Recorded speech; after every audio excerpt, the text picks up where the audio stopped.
शुक्रवार 7 मार्च को बीदर के अक्कमा देवी कॉलेज में कर्नाटक के cabinet minister for forest and ecology and Bidar incharge minister Eshwar Khandre के नेतृत्व में जगत गुरु रेणुकाचार्य जी की 12 मार्च को आयोजित समारोह के संबंध में जयंती का डिजिटल रथ यात्रा को चालना दिया गया।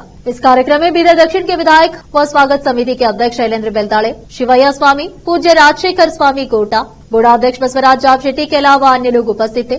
इस अवसर पर ईश्वर खंड्रे, शैलेंद्र बेलदाड़े और अन्य ने केपी न्यूज से बात की और सभी को इस जयंती समारोह में भाग लेने का अनुरोध किया। केपी न्यूज के कैमरामैन महेश टिग्गे का कवरेज। देश विदेश और स्थानीय समाचारों के लिए देखते रहिए आपका अपना चैनल केपी न्यूज 24/7। अधिक जानकारी के लिए चैनल को लाइक, शेयर और सब्सक्राइब जरूर करें। 12ನೇ ತಾರೀಕಿಗೆ ಪರಮ ಪೂಜ್ಯ ರೇಣುಕಾದಿ ಆಚಾರ್ಯರ ಜಯಂತ್ಯೋತ್ಸವ ಕಾರ್ಯಕ್ರಮ ಇದೆ. ಈ ಜಯಂತ್ಯೋತ್ಸವ ಅತ್ಯಂತ ಅರ್ಥಪೂರ್ಣವಾಗಿ, ರಚನಾತ್ಮಕವಾಗಿ, ಅತ್ಯಂತ ಸಡಗರ ಸಂಭ್ರಮ ವಿಜೃಂಭಣೆಯಿಂದ ಆಚರಿಸಬೇಕು ಅಂತ ಈಗಾಗಲೇ ತೀರ್ಮಾನ ಮಾಡಲಾಗಿದೆ.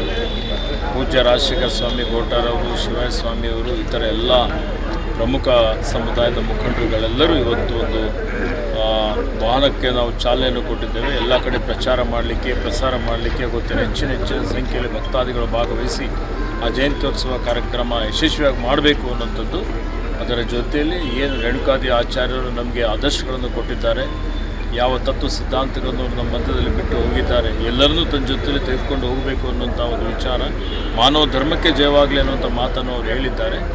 ಆ ಒಂದು ದೃಷ್ಟಿಯಿಂದ ನಾವೆಲ್ಲರೂ ಒಂದೇ ಅನ್ನುವಂಥ ಒಂದು ಭಾವನೆಯಿಂದ ಸಂಘಟಿತರಾಗಿ ಇವತ್ತು ನಾವೆಲ್ಲರೂ ಕೂಡಿ ಸಮಾಜದಲ್ಲಿ ಇರುವಂಥ ಏನು ಲೋಪದೋಷಗಳಿದ್ದಾವೆ ಅದೆಲ್ಲವನ್ನು ನಿವಾರಣೆ ಮಾಡಿ ಇವತ್ತು ಜನರಿಗೆ ಸರಿ ದಾರಿಗೆ ತೆಗೆದುಕೊಂಡು ಹೋಗುವಂಥದ್ದು, ಯುವಕರಿಗೆ ದುಶ್ಚಟ ರಹಿತರಾಗಿ, ದುರ್ಗುಣ ರಹಿತರಾಗಿ ಇವತ್ತು ಒಳ್ಳೆಯ ಒಂದು ಸುಂದರವಾದಂಥ ಭವ್ಯವಾದಂಥ ಸಮಾಜ ನಿರ್ಮಾಣ ಮಾಡುವಂಥ ಒಂದು ದೃಷ್ಟಿಯಿಂದ ಇವತ್ತು ಈ ಒಂದು ಸಂಘಟನೆ ಮಾಡುವಂಥದ್ದಕ್ಕೆ ಎಲ್ಲರೂ ಕೈ ಜೋಡಿಸಬೇಕು ಅನ್ನುವಂಥ ಒಂದು ವಿನಂತಿಯನ್ನು ತಮ್ಮ ಮುಖಾಂತರ ಜನರಿಗೆ ಮಾಡ್ತಾರೆ.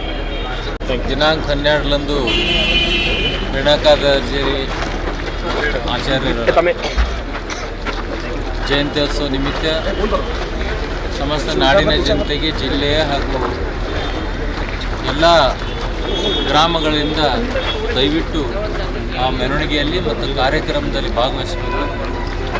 ಯಾಕೆ ಎಲ್ಲ ಸಮಾಜದವ್ರು ಬಂದರೆ ಅದು ಮೆರುಗು ತರುತ್ತದೆ ಆ ಕಾರ್ಯಕ್ರಮಕ್ಕೆ ಮತ್ತು ಆ ಸಮಾವೇಶಕ್ಕೆ. ಅದಕ್ಕೆ ಯಾಕಂದರೆ ಎಲ್ಲರೂ ಯಾವುದೇ ಜಯಂತಿ ಇದ್ದರೆ ಒಂದೇ ಸಮುದಾಯಕ್ಕೆ ಸೀಮಿತ ಇರಲ್ಲ, ಎಲ್ಲ ಸಮಾಜದವ್ರು ಬಂದು ಅದರಲ್ಲಿ ಭಾಗವಹಿಸಿದರೆ ಅದಕ್ಕೊಂದು ಒಳ್ಳೆ ರೀತಿಯಲ್ಲಿ ಆಗುತ್ತೆ ಅಂತ ನನ್ನ ಅಭಿಪ್ರಾಯ. ಎಲ್ಲ ಇಡೀ ಸಮಾಜದವ್ರು ನನ್ನನ್ನು ಗೌರವ ಅಧ್ಯಕ್ಷನಾಗಿ ಮಾಡಿದ್ದಕ್ಕೆ ನಾನು ಧನ್ಯವಾದ ಕೂಡ ಹೇಳ್ತೀನಿ. ಒಂದು ದೊಡ್ಡ ಜವಾಬ್ದಾರಿ ನನ್ನ ಮೇಲೆ ಹಾಕಿದ್ದಾರೆ. ಎಲ್ಲರಿಗೂ ತೊಗೊಂಡೋಗಿ ಅದೊಂದು ಕಾರ್ಯಕ್ರಮ ಯಶಸ್ವಿ ಮಾಡಲಿಕ್ಕೆ ಎಲ್ಲರ ಜೊತೆ ಕೂಡಿ ಪ್ರಯತ್ನ ಮಾಡ್ತೀನಿ. ತಾವೆಲ್ಲ ಕೂಡ ಬಂದು ಭಾಗವಹಿಸಬೇಕು.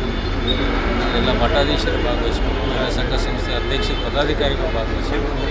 ಸಮಸ್ತ ಬೀದರ್ನ ಎಲ್ಲರೂ, ನಗರದಲ್ಲಿದ್ದಂಥ ಎಲ್ಲರೂ ಕೂಡ ಪ್ರಮುಖರು ಭಾಗವಹಿಸಬೇಕು ಅಂತ ನಾನು ವಿನಂತಿ ಮಾಡ್ಕೊತೀನಿ. ಹಿಂದೆ ಎಂದೂ ಆಗಲಾರದ ಕಾರ್ಯಕ್ರಮ 12ನೇ ತಾರೀಕು ನಾವೆಲ್ಲ ಸೇರಿ ಮಾಡೋಣ. ರೇಣುಕಾಚಾರ್ಯ ಏನು ಜಯಂತಿ ಇದೆ, ಒಳ್ಳೆಯ ರೀತಿಯಲ್ಲಿ ಆಚರಣೆ ಮಾಡೋಣ ಅಂಥೇಳಿ ನಾನೆಲ್ಲರಿಗೂ ವಿನಂತಿ ಮಾಡಿ ಆಹ್ವಾನ ಮಾಡ್ತೀನಿ. ಜೈ ಹಿಂದ್, ಜೈ ಕರ್ನಾಟಕ. ಜಯಂತಿಯನ್ನು ಬೀದರ್ ಮಹಾನಗರದಲ್ಲಿ ಅತ್ಯಂತ ವಿಜೃಂಭಣೆಯಿಂದ ಜಿಲ್ಲಾಡಳಿತ ಹಾಗೂ ಶ್ರೀ ಜಗದ್ಗುರು ರೇಣುಕಾಚಾರ್ಯ ಜಯಂತಿ ಉತ್ಸವದಿಂದ ಆಚರಣೆ ಮಾಡ್ತಾ ಇದ್ದೀವಿ. ಸರ್ಕಾರ ಘೋಷಣೆ ಆದಮೇಲೆ ಈ 3ನೇ ಜಯಂತಿ ನಾವು ಮಾಡ್ತಾ ಇದ್ದೀವಿ.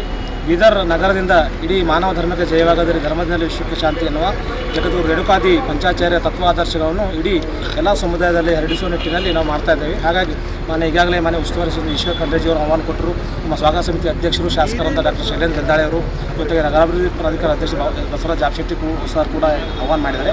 ಅದೇ ರೀತಿ ವಿಶೇಷವಾಗಿ ಎಲ್ಲ ಸಮುದಾಯದ ಯುವಕರು, ಮಹಿಳೆಯರು ಆ ಒಂದು ಕಾರ್ಯಕ್ರಮದಲ್ಲಿ ಬೀದರ್ ಜಿಲ್ಲಾಧಿಕಾರಿ ಕಚೇರಿಯಿಂದ 9 ಗಂಟೆಗೆ ಪ್ರಾರಂಭವಾಯಿತು ಸರಿಯಾಗಿ. ಸೊ 11:30, 12 ಗಂಟೆ ರಂಗಮಂದಿರ, ನಂತರ ಧರ್ಮಸಭೆ, ಗುರುಗಳ ದರ್ಶನ, ಪ್ರಸಾದ ವ್ಯವಸ್ಥೆ ಮಾಡಿದ್ವಿ. ಹಾಗಾಗಿ ಹೆಚ್ಚಿನ ಸಂಖ್ಯೆಯಲ್ಲಿ ಎಲ್ಲರೂ ಕೂಡ ಬಂದು ವಿಶಿಷ್ಟ, ಯಾಕಂದರೆ ಎಲ್ಲ ಗುರುಗಳು ಎಲ್ಲರೂ ಸುಮಾರು 18 ಸಮುದಾಯದ ಮಠಗಳನ್ನು ಇವತ್ತು ನಾವು ಕೊಲ್ಲಿಪಾಕಿಯಲ್ಲಿ ಆ ಸಂದರ್ಭದಲ್ಲಿ ಸ್ಥಾಪನೆ ಮಾಡಿರೋದು ನಾವು ನೋಡ್ತಾ ಇದ್ದೀವಿ.